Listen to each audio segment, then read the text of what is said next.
noite. Eu quero saudar a todos com a graça, com a paz e com o amor do Senhor Jesus. Amém? Amém. Eu quero agradecer ao presbítero João Marcos o convite que ele me fez de estar aqui nessa noite com vocês no nosso CTP, no curso teológico presbiteriano. O João Marcos e o reverendo Renato, eles prepararam essa apostila. Então, se você não fez a matrícula, eu acho realmente interessante você fazer a matrícula, porque nós vamos seguir essa apostila, o curso de Introdução Bíblica. E hoje nós estaremos dando 2 aulas. A primeira aula será a aula de número 3 da apostila, e a aula seguinte será a de número 4. E a outra coisa, depois, se alguém quiser também se aprofundar ou ter uma leitura complementar, também de acordo com os organizadores do curso, nós estamos seguindo esse livro. Chama o livro de Introdução Bíblica, do Norman Geisler e William Nix. Nós temos aqui na biblioteca da igreja. Então, depois, se alguém quiser consultar, fazer uma leitura complementar e se aprofundar ou tiver alguma dúvida, porque às vezes nós, os eventuais professores que estivermos aqui na frente, talvez não tenhamos condições de responder a todas as suas perguntas. Mas nós vamos tentar passar essas aulas. E antes de começar propriamente a aula a qual eu fui aqui incumbido, eu queria só dar uma pequena recapitulada para a gente começar depois. Basicamente, nós vamos falar de canonicidade e depois, na aula seguinte, nós vamos falar do Velho Testamento. Mas para começar a falarmos desses termos, e às vezes eles são meio estranhos, a gente não consegue entender muito, é um negocinho muito simples. Como que a Bíblia foi formada? Como a Bíblia chegou nas minhas mãos até os dias de hoje? Eu fiz um pequeno slide, ele não está na aula, é uma pequena introdução. Puxa, será que esse livro é aquele livro mesmo de 2000 anos? É esse livro que eu tenho que ler? Por que outros livros não estão aqui? Então, há uma ordem cronológica fácil de algumas coisas, e a primeira delas que eu queria comentar com você é um negócio muito simples. Primeiro, aquilo que a gente chama, dentro da história da igreja, de revelação. Revelação, vocês aí, não sei se na aula primeira e na aula segunda já aprenderam, é aquele ato na qual Deus se faz conhecido a determinadas pessoas. Deus, ele, como o próprio nome está dizendo, ele se revela. Deus se mostra àqueles escritores. Vocês vão aprender que a Bíblia, ela foi escrita por um período superior a 2000 anos, com mais de 40 escritores. Então, Deus, em cada um desse momento da história, ele se revelava a algum daqueles escritores. São escritores assim, que tinham as mais diferentes profissões. Um era cobrador de imposto, um era médico, outro era agricultor, outro era criador de ovelhas. E a cada um desses homens, profetas, reis, juízes, Deus ia se revelando a eles. Nós vamos depois comentar alguma coisa, o que significa essa questão aí de ser um profeta. Então Deus, ele torna conhecido coisas que eram desconhecidas para determinadas pessoas. A isso nós chamamos revelação. Então, daí você pode tirar uma pequena conclusão, simples, mas poderosa. A Bíblia, ela não saiu da cabeça de alguém. Se nós pegarmos, por exemplo, os Mormons, ele saiu da cabeça de Joseph Smith. Ele foi lá e escreveu aquilo. O islamismo vem de Maomé. Não. A Bíblia, ela é diferente. Ela não saiu da cabeça de Isaías, de Jeremias, nada disso. Ela vem da revelação de Deus. Esse é um princípio simples, mas é interessante que a gente precisa estar muito atento. O segundo ponto é a inspiração. Vocês já aprenderam, acho que a aula 1 e 2 falou bastante sobre isso, eu até não vou comentar muito isso, mas o que é a inspiração? A inspiração é um ato de Deus, principalmente através do Espírito Santo, na qual ele inspira determinados homens, ele transmite alguns conhecimentos, eles fazem com que aqueles homens se sintam inspirados para que eles possam registrar aquela revelação. E é fácil de você guardar porque inspiração, né? É algo que vem até mim. Então essas pessoas, elas foram inspiradas por Deus. Deus inspirou Isaías, Deus inspirou Daniel, inspirou Moisés e assim por diante. Então aqueles homens, eles acabam o quê? Por isso que inspiração vem como um sopro. É como se Deus chegasse num determinado momento da história e soprasse no ouvido daqueles escritores, daqueles homens, revelando essas coisas. Então a Bíblia é um livro de uma revelação divina, e a Bíblia, mais do que isso, é um livro de inspiração divina. Você de vez em quando não tem, principalmente as crianças, eu tenho uma filha pequena, mais novinha, a Giovana, ela diz, pai, hoje eu estou inspirada, eu vou escrever uma redação, não é? Puxa, hoje eu estou inspirado, não tem manhã que você acorda meio assim? Parece que você sente alguma coisa diferente. Mas só que nós estamos falando aqui de algo muito mais sério, daquilo que a gente possa chamar de inspiração divina.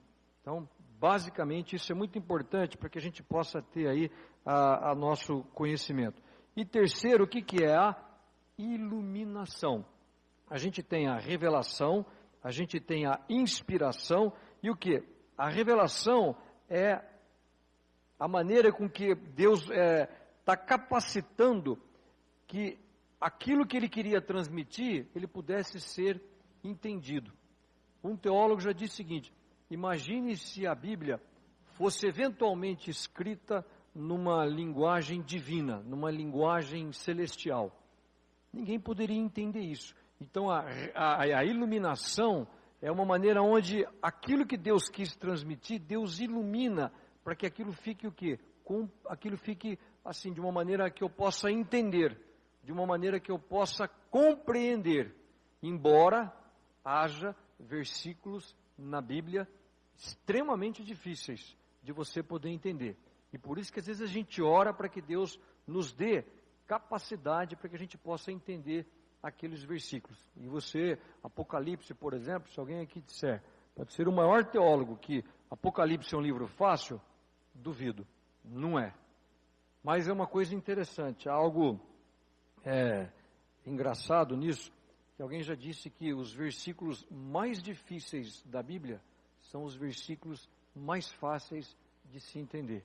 Então não se preocupe com aquilo que está meio oculto, com aquilo que está meio difícil, porque isso daí você pode ter certeza que não vai muito afetar o seu dia a dia, mas principalmente aqueles que você possa realmente compreender. Então, isso foi uma pequena introdução, porque é sobre esse livro que nós vamos comentar agora um pouco a esse respeito. Basicamente sobre essas três coisas, a revelação, a inspiração e a iluminação. Então, uma pequena introdução para que a gente possa realmente entrar na aula. Se alguém tiver também alguma dúvida, quiser acrescentar algo, quiser fazer algum comentário, realmente sinta-se à vontade. Há uma sequência, então, daquilo que a gente chama de canonicidade da Bíblia. Depois nós vamos explicar um pouco o que é essa palavra, que às vezes algumas pessoas falam, nossa, o que é isso? Mas nós vamos aí mais ou menos tentar explicar no próximo slide, porque a Bíblia, na realidade, você vai aprender, ela é um conjunto de livros. Ela é uma compilação, quer dizer, há vários livros, como eu disse, que foram escritos durante um período de 2000 anos, para que a gente pudesse chegar nesse único livro, que aliás, acho que alguém já comentou com vocês, não há aqui dentro desse texto a palavra Bíblia.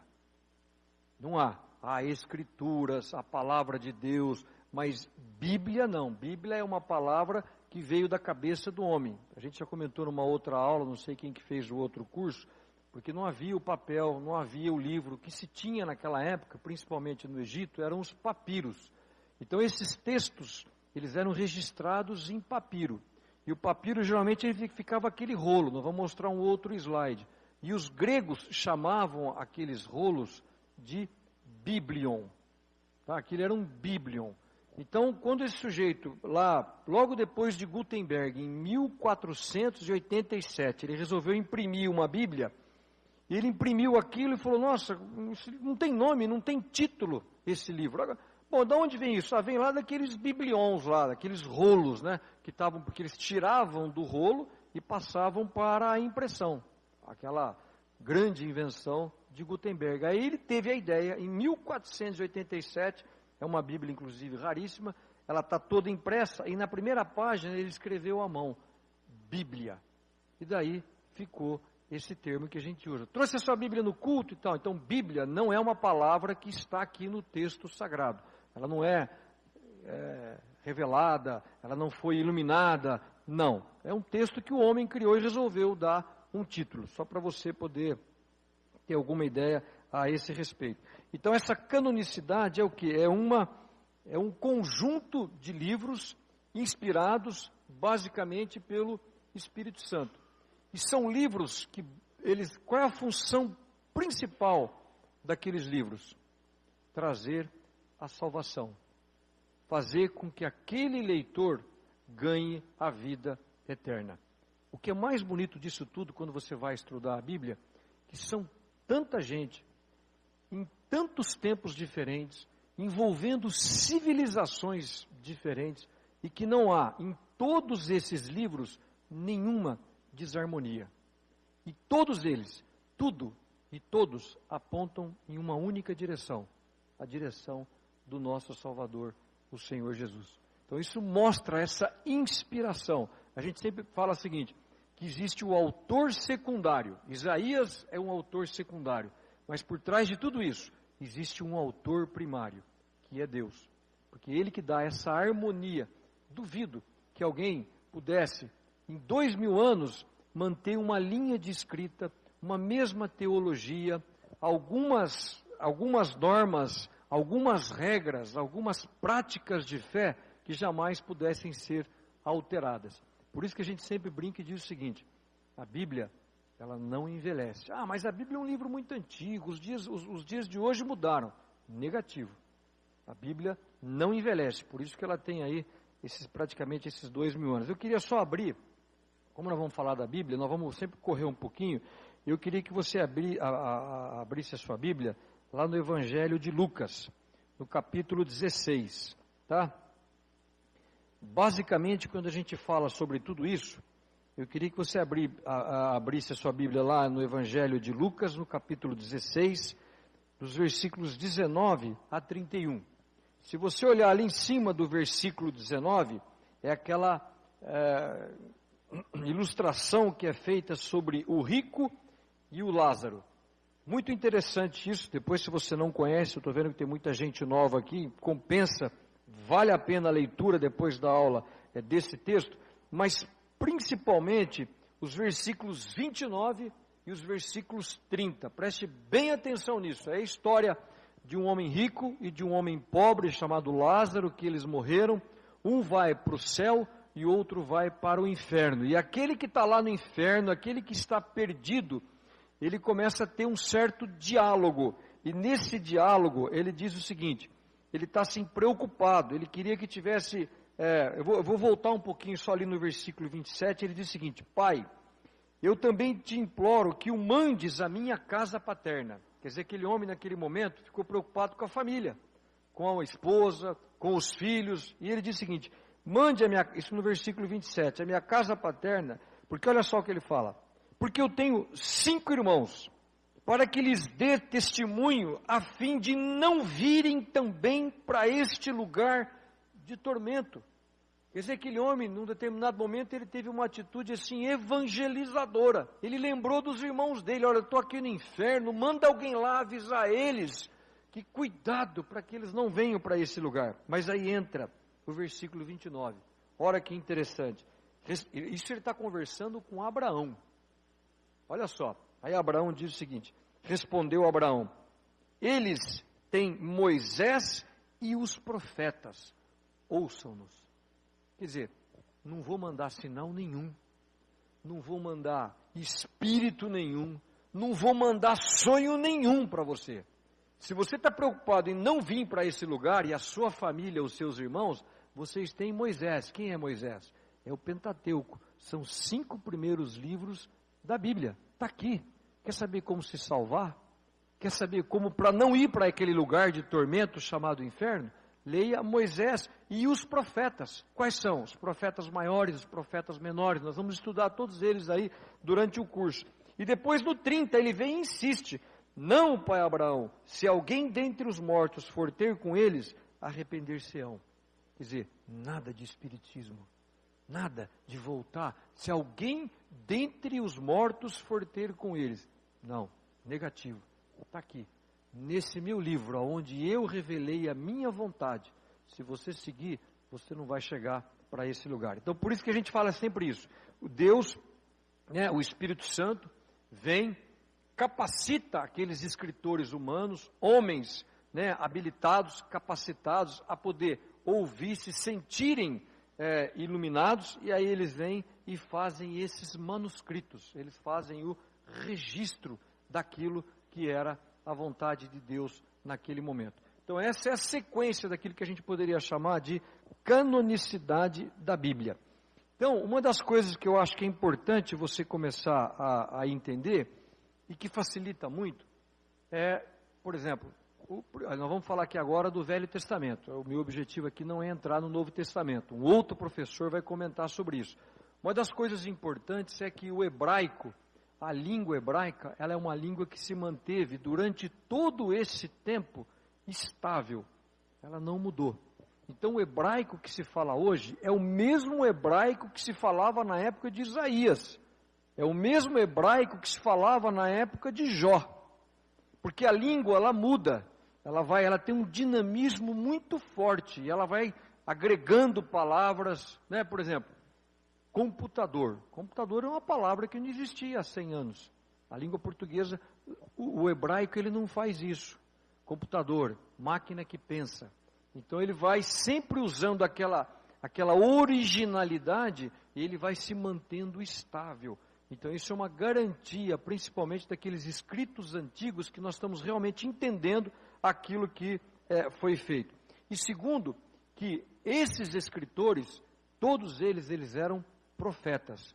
A maioria deles, eles faziam algum tipo de profecia. Então isso é muito importante, é um dos itens que nós vamos comentar a respeito da canonicidade. E tudo aquilo que era falso era combatido. Vamos ali abrir a Bíblia em Deuteronômio, capítulo 18, versículo 18. Deuteronômio é um dos primeiros livros lá, Deuteronômio 18, 18. Quem achou, pode ler, faz favor. Vamos me ajudar, eu vou fazer vocês procurarem Deuteronômio 18, 18. Faz favor.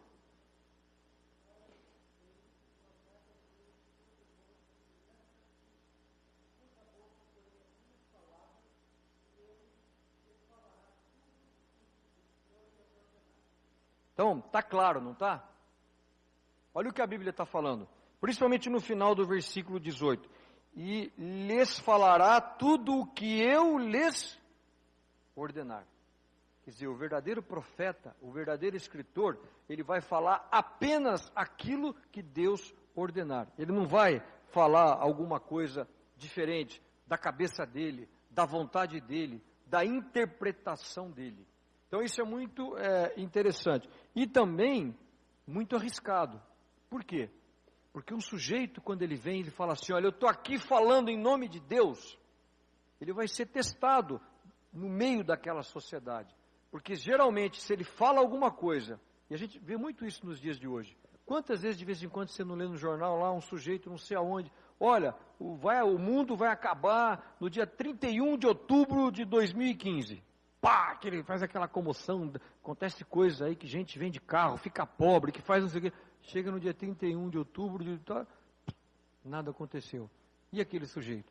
Perde toda a credibilidade. Não é assim na Bíblia. Na Bíblia, de uma maneira geral, eu fico impressionado. O sujeito vem, bate no peito e fala assim, assim diz o Senhor. Assim me disse o Senhor. Esta é a vontade do Senhor. Cada um dos textos que você vai folheando, é dessa maneira, que nós vamos ver depois aqui durante a aula, é dessa maneira que eles colocam. Então, alguém para se dizer que era um desses escritores aí, que foi inspirado pelo Espírito Santo, era alguém que tinha que ser absoluta segurança daquilo que ele estava falando. Porque senão, naquele momento, ele teria sido desmascarado. Se Jeremias tivesse feito aquelas previsões todas, aquelas profecias, e aquilo não tivesse sido concretizado, ele não era um desses homens que hoje nós estaríamos aqui estudando nessa noite. Então, eu me lembro disso porque é uma coisa interessante. O mundo de hoje fala exatamente o contrário. Para você nunca assumir compromisso. É ou não é? Para você, não, olha, não fala não, não passa e-mail, não escreve isso não, porque olha, isso aí se você escrever, vai ficar um compromisso, hein? Cuidado, hein? Que não sei o que, é assim. Eu nunca me esqueço, eu acabei, quando eu acabei entrando, fui nomeado no Ministério da Agricultura, eu acabei conhecendo um político na época que ele era muito, assim, o pessoal gostava muito dele, era velhinho, ele chamava Ulisses Guimarães. E eu me lembro quando eu fui nomeado, eu fui muito menino para Brasília, e ele fez uma brincadeira, falou, nossa, esse ministério aí agora está virando o jardim da infância, que é novo, né? Aí eu quis conhecê-lo, não o conhecia, fui conversar com ele, e ele velho, ali almoçando com ele, e eu falei assim, doutor Ulisses, eu estou começando agora, não entendo nada de política, não sou vinculado a nenhum partido, que conselho o senhor me daria? Ele parou assim, estava almoçando, e falou, olha, você faz o seguinte, na política, você fala muito de coisas, você fala pouco de pessoas e não fala nada sobre você. Aí você vai embora. Quer dizer, então é assim, ninguém quer falar nada. Eu fulano, Antônio Cabreira, falei isso. Não faz isso não assume compromisso. Exatamente o contrário do que são aqui esses escritores. Eles vêm e falam, assim diz o Senhor. Ponto, acabou, incontestável. Então, apenas para mostrar exatamente aquilo que é o contrário daquilo que a gente estava comentando. Então, esses homens aí, através dessa inspiração, eles recebem isso daí. E aí a gente começa a entrar, então, numa coisa que a gente chama de os conceitos da canonicidade. O que é essa palavra? Canonicidade. Ela vem de uma palavra que se chama cânon. Então, essa é uma primeira palavra importante que você precisa aprender no curso. E o que é cânon? Cânon significa vara, significa um cajado, significa uma régua de medir. Por isso até que eu trouxe essa vara, que era mais ou menos algo como isso. Isso era o termo que eles usavam, né? Era como uma vara. Mas uma vara para quê? Uma vara para medir. É uma coisa que a gente usa hoje. Se você pegar aqueles metros antigos, não a trena, mas pegar aqueles metros que você abre eles, você tem ali uma vara, você tem ali um cânon. Isso estabelece o quê? Isso estabelece um padrão. Isso estabelece uma medida. Imagine que você chega o seguinte, ali numa casa e fala assim, olha, eu quero que todo muro da minha casa tenha 1,5 metro de altura. O sujeito vai lá e constrói a casa. De repente, como é que você vai conferir aquilo? Você vai lá pegar 1 metro e você vai conferir aquilo, se tem realmente 1,5 metro. Então tem que ter aquele padrão. Se tiver 1,30, falou, esse muro não serve para mim, porque ele tem que ter 1,50 de altura. Então o cânon, para que você possa gravar, é exatamente isso. É aquilo que a gente chama de algo para regular. Então eu tenho um cânon. Você podia trazer até isso para a sua vida. Eu tenho um cânon no meu casamento. Eu tenho que ter um padrão no meu casamento. Eu tenho que ter um cânon na minha vida. E a gente usa essa palavra, inclusive, também na Bíblia, tanto no Velho como no Novo Testamento. Abra lá, vamos abrir em Ezequiel 43. Quem achou pode ler para mim aí, faz favor. Ezequiel, capítulo 40, versículo 3.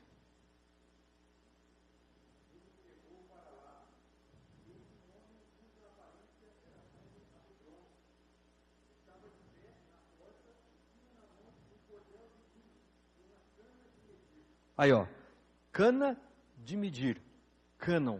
Isso está aí no Velho Testamento. Vamos lá agora em Gálatas, capítulo 6, o versículo 16. Quem achou também pode ler para mim. Gálatas, a carta de Paulo aos Gálatas, capítulo 6, o versículo 16.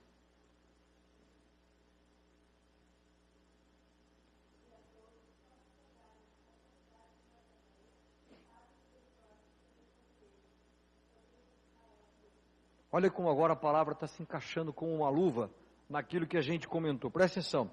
e a todos quantos andarem de conformidade com, aí se você for no original grego, com este cânon, com este padrão. Então eu poderia até mudar aqui, para tentar fazer uma ilustração para vocês, dizer o seguinte: e a todos aqueles livros que atenderem a essa regra, que estiveram de conformidade com esta regra, eles serão canônicos, eles serão os livros que serão inclusos na Bíblia. Então o que aconteceu? Os pais da igreja, daquela igreja antiga, da igreja primitiva, começaram a criar uma canonicidade, estabeleceram um padrão, um cânon. O que um livro, nós vamos ver isso, o que um livro precisa para ser um livro canônico, para ser um livro digno, para ser um livro que foi revelado, para ser um livro que foi inspirado, para ser um livro que foi iluminado. Aí eles começaram a estabelecer algumas coisas. E o que é interessante é o seguinte: logo após a morte do Senhor Jesus, começaram a ter muitas escritas, muitas hereges, muitas heresias.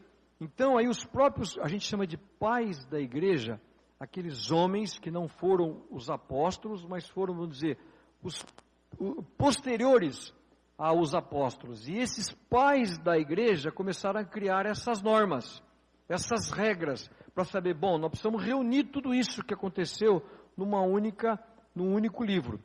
O Velho Testamento, que é o que a gente vai estudar essa noite, ele foi anterior a tudo isso. O Novo Testamento foi, claro, depois, posterior ao Senhor Jesus. Mas aí existe um desses pais da igreja, chamado de Atanásio, no século V depois de Cristo, que ele que criou então essa expressão: olha, nós precisamos ter um cânon. E aí, conforme foi o seguinte, o cânon era o padrão. Cada livro que ia atingindo aquele padrão, depois de muito estudo, ele foi ganhando a sua canonicidade. Então era aquele processo onde esses livros eles acabaram sendo escolhidos. Muitas pessoas falam assim: bom, então a igreja, ela que fez o cânon? Não. Nós vamos aprender que esse processo de canonização também foi um processo divino. Deus atuou nisso para que aqueles livros que ele realmente quisesse ficassem aqui. Aqueles outros que não eram divinos ficassem fora. Porque houve muitos escritos, inclusive de falsos profetas. E aí nós vamos aprender algumas coisas. Eu vou bater bastante, conversar bastante com vocês, principalmente no Velho Testamento. Alguém vai vir aqui depois e falar sobre o Novo Testamento. Então, livros canônicos, canonicidade, são aqueles livros que foram aceitos pela igreja primitiva, aqueles livros que foram aceitos pelos pais da igreja e considerados divinamente inspirados. São livros que eles eram assim, autoritários em termos de fé e prática dos cristãos. Eram livros que não haviam dúvida nenhuma a respeito dele, nenhuma. Nós vamos comentar depois por que tal livro não entrou. Por isso. Porque eles não eram livros autoritários. Então, ele tem que ser um livro, vamos ver, um livro dinâmico, um livro profético, um livro genuíno, um livro autêntico. Há uma série de itens que a gente vai poder estudar a respeito disso e poder comentar alguma coisa. Até aí está indo tudo bem? Bom, então vamos começar a falar um pouco. Nós entendemos o que é o cânon, né, aquela vara, aquele padrão. Tomara que você comece realmente a aprender isso. Puxa, eu quero ter um padrão na minha vida. De vez em quando a gente não faz umas reflexões e fala assim, não, puxa, chega disso, eu quero melhorar, melhorar o meu relacionamento com a minha esposa, com os meus filhos, eu quero ser mais atuante na minha igreja, eu quero estabelecer um padrão para a minha vida, né? Então, é isso, é um cânon. Então, esses livros, eles não podem ser qualquer livros, tem que ser livros que vão atingir aquele padrão, não é isso? Então, vamos falar um pouquinho agora sobre essa questão aí desses conceitos de canonicidade. Então, eu não estou conseguindo. Deixa eu ver aqui se ele está. Bom, então aquilo que eu falei, o cano, então essa cana, uma régua, uma vara de medir. Então, os livros canônicos são esses livros aceitos pela igreja. E aqui eu queria fazer só um pequeno comentário. Como a mim competiu falar sobre o Velho Testamento, a canonicidade deles não foram feitos pelos cristãos, mas principalmente pelos judeus, porque eles eram da época anterior ao Senhor Jesus. Então foram eles que trataram da canonicidade.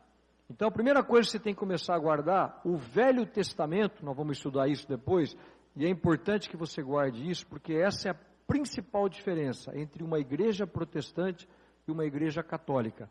Porque os protestantes, as igrejas evangélicas, elas guardam o cânon hebraico, o cânon dos judeus. A igreja católica não. Ela acrescentou livros a esse cânon hebraico, e nós vamos comentar o que foi que ela fez depois. Então, vamos comentar um pouco sobre a providência divina na história do cânon, porque nós temos que saber, aquele livro ele é ou ele não é canônico. Então, aquilo que ele está dizendo, não é a igreja que define se aquele livro é canônico ou não. A igreja reconhece, porque é Deus que vai atuar nisso. Não foi um papa antigo, não foi um pai da igreja que falou, isso é assim, não foi uma bula papal, não foi um dogma, não. Foi a igreja, com o passar do tempo, com a providência divina no estabelecimento desse cânon, é que acabou fazendo isso. Então, foi no andar do passar do tempo que a igreja foi caminhando e reconhecendo esses livros. Isso aí é muito importante para que a gente possa entender que não foi um processo humano. Nós falamos que os escritores trabalharam de uma maneira diferente, mas depois, aqueles livros que foram compilados, que foram ajuntados na Bíblia, também foi um processo da atuação divina. Então é isso que a gente quer aí deixar mais ou menos comentado com vocês. E eu estou dizendo isso, a gente não vai falar, não vai ter tempo, o livro também nem comenta, porque lá atrás, no começo da igreja primitiva, existiram outros cânons. O cânon de Márcion, o cânon samaritano, o cânon alexandrino. Algumas outras pessoas começaram a tentar montar outros cânons. Isso foi bom porque foi uma provocação para a verdadeira igreja cristã. Aí as pessoas chegaram e falaram, não, isso daqui não, isso aqui está errado. Então começou a se separar o joio do trigo.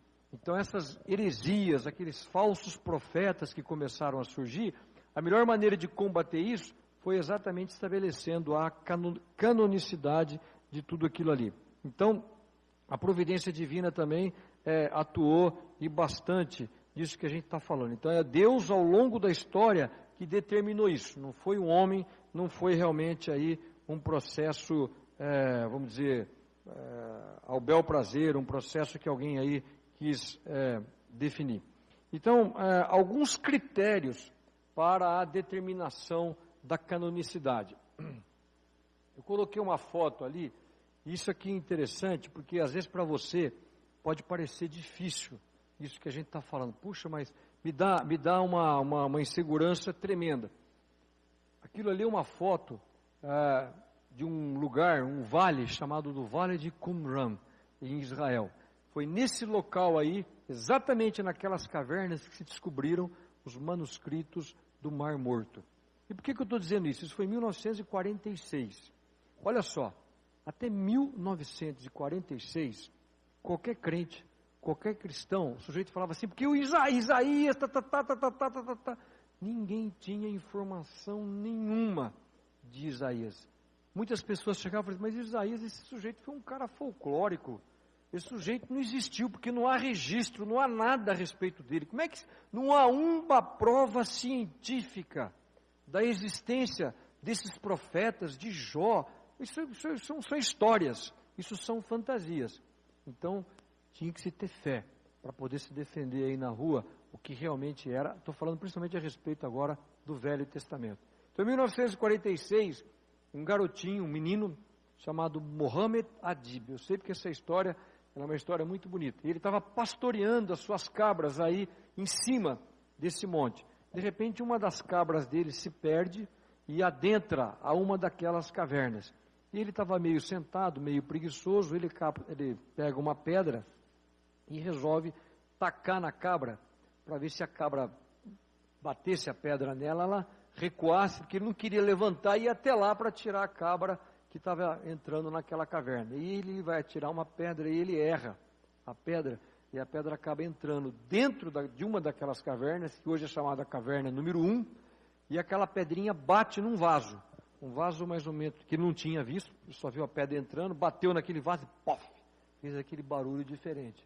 Aí ele entra, ouve aquele som, ele adentra na caverna, aí quando ele vê aquele vaso está quebrado, e dentro daquele vaso ele encontra um rolo. Ele encontrou um rolo completo do livro de Isaías, do ano 200 antes de Cristo. Isso provado pelo teste de carbono, passado por todos os testes químicos, como se faz hoje.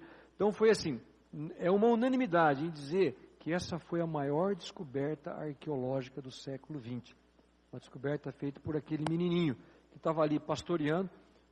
Se encontrou a Bíblia, o Velho Testamento inteiro, com exceção do livro de Esther, todos os outros foram encontrados lá, 200 anos antes de Cristo. E cada um deles exatamente igual que você encontra aqui nessa Bíblia. Então esse é um negócio assim que nos emociona, porque você imagina alguém que estava lá, em 1940, sei lá, minha avó.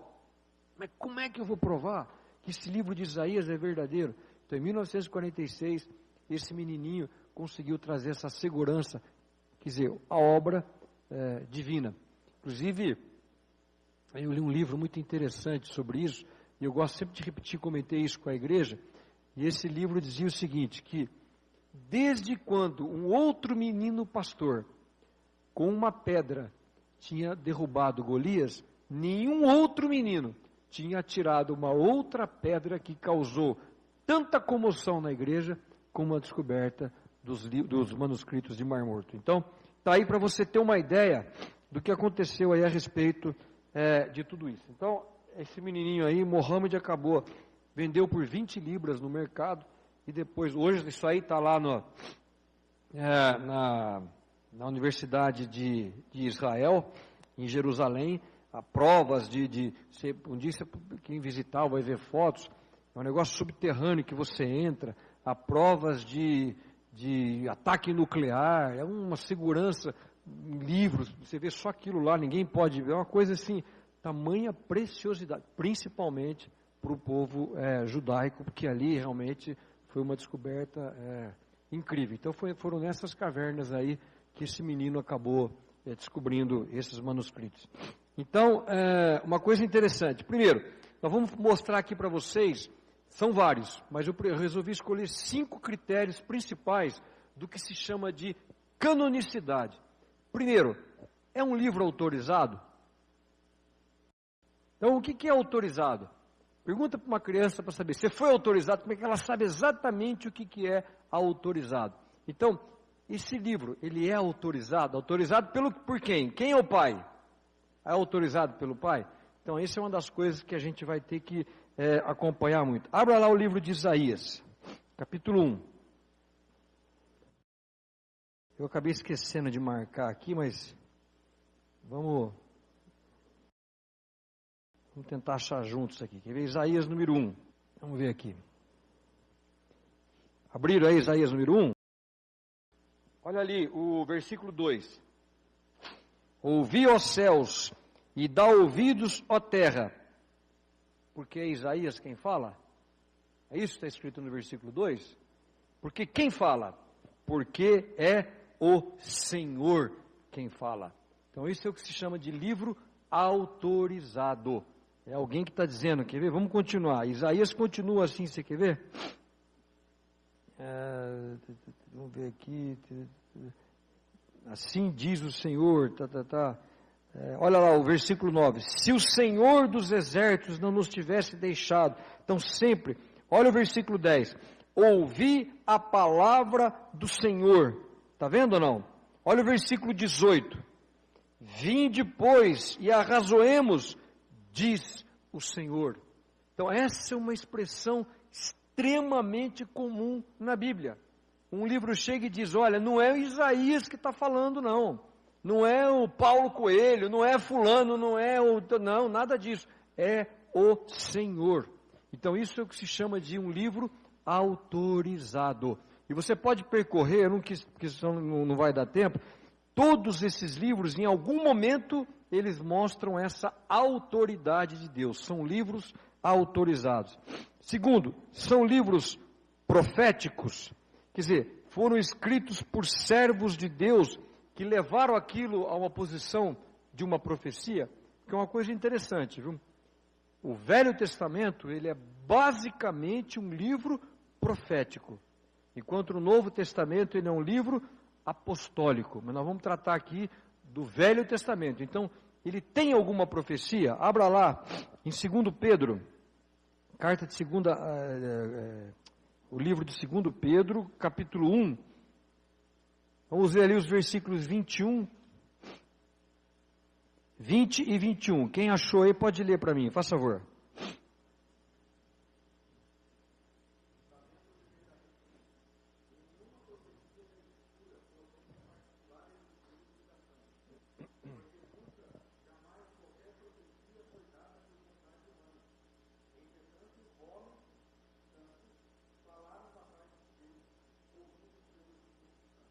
Ficou claro? No versículo 21, porque nunca, jamais, qualquer profecia foi dada por vontade humana. Não foi a vontade de Daniel, não foi a vontade de Jeremias, de Ezequiel, nada, mas foi o quê? Entretanto, homens santos falaram da parte de Deus, movidos pelo Espírito Santo. Então são livros proféticos, são livros que são de autoridade, são livros que falam claramente, olha, eu tenho aqui uma profecia, assim diz o Senhor essa profecia, tal, e passa aquela profecia. E são coisas que muitas se concretizaram e muitas ainda vão se concretizar, mas então é para que você saiba alguma coisa a esse respeito, tá? É confiável, é de confiança, né? A hora que você começar a ler a Bíblia, a gente sempre brinca, principalmente mulher, é muito bom nisso, né? Bate o olho assim e fala, aquele cara ali não é de confiança. Ah, não, aquele cara ali inspira confiança. Duvido que quando você começar a ler a Bíblia, você vai ter essa sensação de, desconfiado, não acredito nisso. Abra lá, vamos ver essa questão de confiança. Em Atos, capítulo 17, versículo 11. Para cada um desses itens, eu poderia ter selecionado diversos versículos, mas dado ao tempo, então eu resolvi abreviar isso. Atos, capítulo 17, versículo 11. Quem achou aí pode ler para mim, faz favor. Atos 17, 11.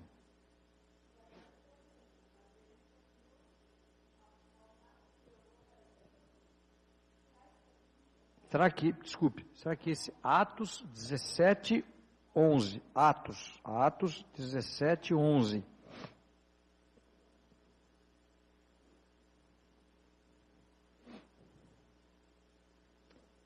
Eu vou ler para vocês, tá? Atos 17, 11.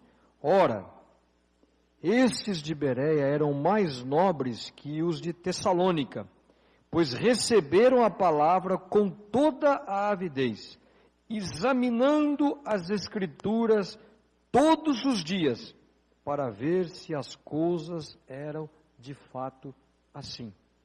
Então, o próprio Deus está dizendo a cada um de vocês aqui nessa noite, olha, examinem esse livro, porque ele é autêntico, ele é canônico, para que vocês provem como as coisas são realmente assim. Então a Bíblia não tem medo de ser provada, de ser testada. Pelo contrário, eles estão falando para ver como as coisas são de fato assim. Por isso que a gente coloca confiável. E não apenas confiável, ele é aceito. Quer dizer, as pessoas entenderam, os crentes daquele momento tinham que reconhecer que aquilo ali era a vontade de Deus. Vamos abrir ali em Jeremias 14, 14. Quem achou pode ler para mim aí, Jeremias 14, 14.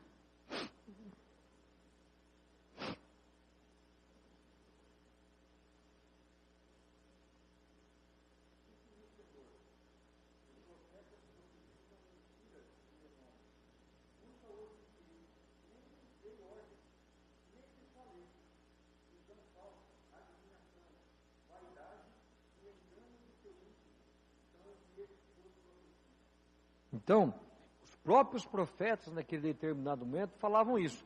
Então, se alguém em algum momento estivesse mentindo, falando falsidade, invencionices, coisas que não eram de Deus, naquele mesmo momento, eles seriam colocados para fora, e esses livros não passariam por tudo isso que a gente está chamando aqui de critérios de canonicidade. Está ficando claro isso ou não? E mais do que isso, o livro, ele precisa ser dinâmico. Alguém já disse que a Bíblia é o único livro em que você lê e o autor está ao seu lado. Por quê? Porque ele é um livro dinâmico. Ele é um livro que alguém já disse assim, que a Bíblia, ela não foi publicada para a nossa informação. A Bíblia, ela foi publicada para a nossa transformação. Então ela é um livro dinâmico. Ela não é um livro que você vai pegar ler como um livro de matemática, um livro de física. Eu vi hoje meu filho, por exemplo, vai participar aí de uma Olimpíadas de Física que vai ter agora. Muitos estudantes estão participando aí, quem passou para a segunda fase agora no sábado. Então ele estava lá lendo aqueles livros de física. Aqueles livros, eles não são livros que vão nos transformar. São livros que vão apenas e tão somente nos informar, vão trazer conhecimento. Mas para você ser um livro canônico, você tem que ser um livro dinâmico, um livro vivo, um livro que vai mexer com a sua vida, que vai fazer você vibrar. Você vai ler alguns textos e aquilo vai te emocionar, aquilo vai fazer às vezes o coração disparar, aquilo vai fazer você ficar assim, sabe? Puxa, que coisa, que texto, como isso mexeu comigo. E é isso que a Bíblia fala a esse respeito. Abra lá em 2 Timóteo. Vamos ver o capítulo 3. 2 Timóteo, capítulo 3, o versículo 16. Quem achou aí para mim pode ler. 16 e 17, faz favor.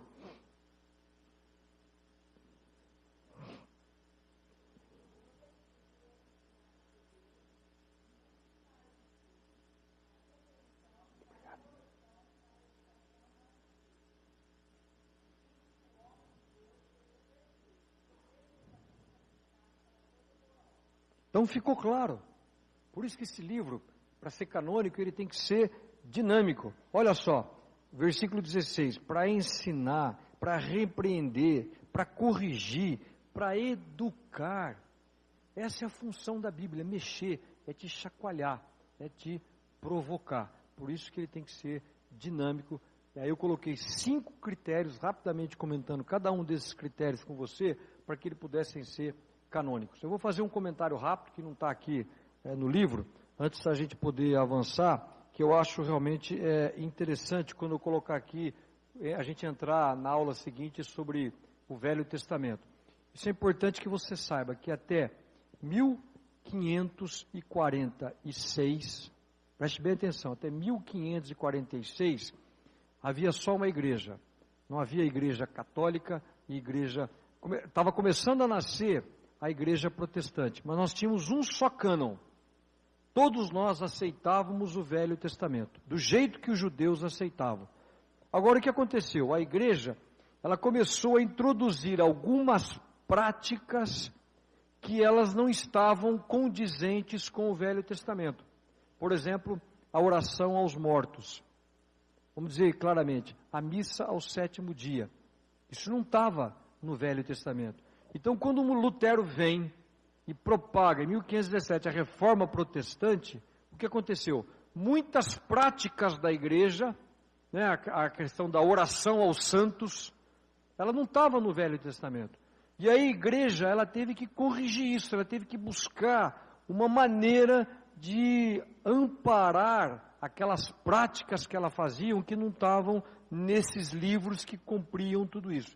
Então, em 1546, mais precisamente no dia 15 de abril, no Concílio de Trento, com apenas 57 membros, a Igreja Católica muda o cânon do Velho Testamento. E ela faz 11 adições ao Velho Testamento. 7 livros e 4 adições a textos do livro. Isso é importante que você saiba, que um dia você for conversar com alguém, a nossa Bíblia é igual à Bíblia da Igreja Católica? Não. O Novo Testamento, ele é exatamente igual, mas o Velho Testamento, não. Houve a adição, nesses livros aqui, de 7 livros, Tobias, Judite, Sabedoria, Eclesiastes, Baruque, 1º e 2º Macabeus. Foram 7 livros que foram adicionados ao Velho Testamento. E 4 adições. Uma adição no livro de Esther, chamado O Repouso de Esther, e 3 adições no livro de Daniel.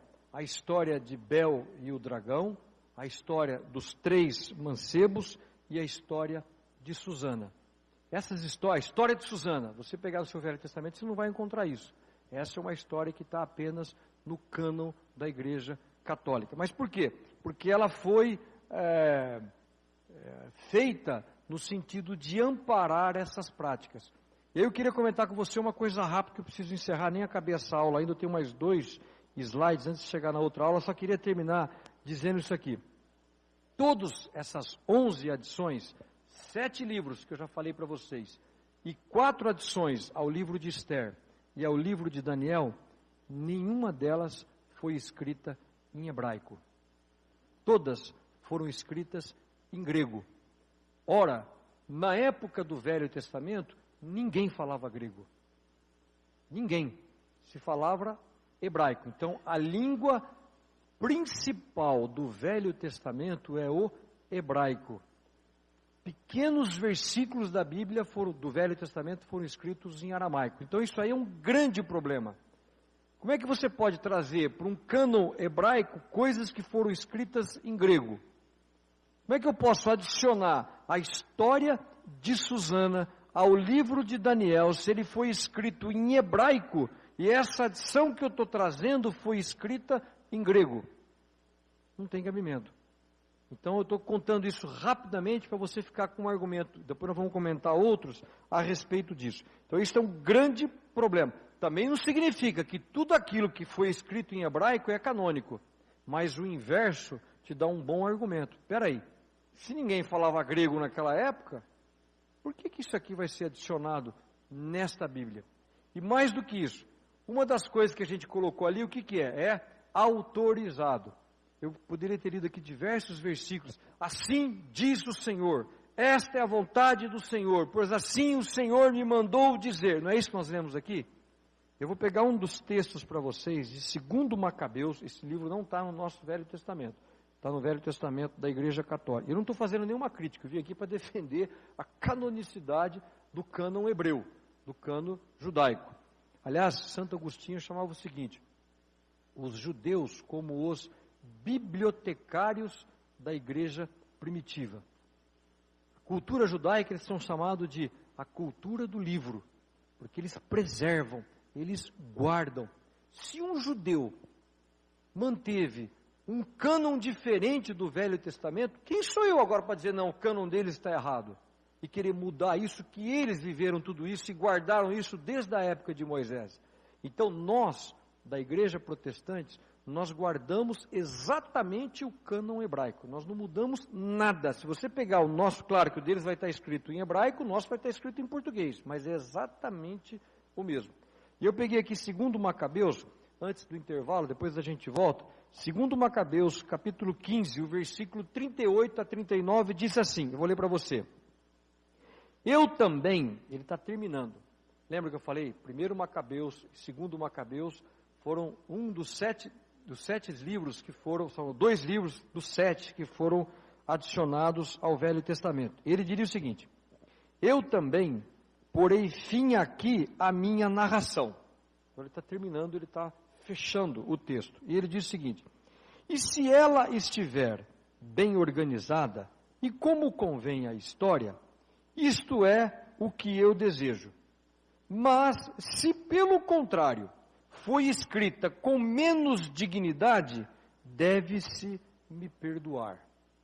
Quer dizer, repara, quando você lê isso aqui, autorizado, confiável, aceito, um escritor vem e fala assim: olha, a minha intenção, vamos dizer aqui, vamos traduzir isso aqui, era escrever um bom livro, que tudo fosse bom, mas olha, se não foi bom, se a minha vontade não, me perdoe.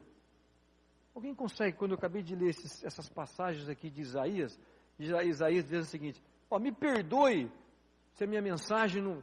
Imagina, eles davam mensagens duríssimas, mensagens pesadas. Por que chama Lamentações de Jeremias? Porque é uma mensagem fácil? Não, Jeremias, desculpe, está descendo a lenha naquele povo, está ali batendo duro. Não é dizendo que é minha vontade, não, é a vontade de Deus que está dizendo isso. Ó Israel, você vai para o exílio, você vai para o cativeiro, e vem e fala com autoridade. Ok?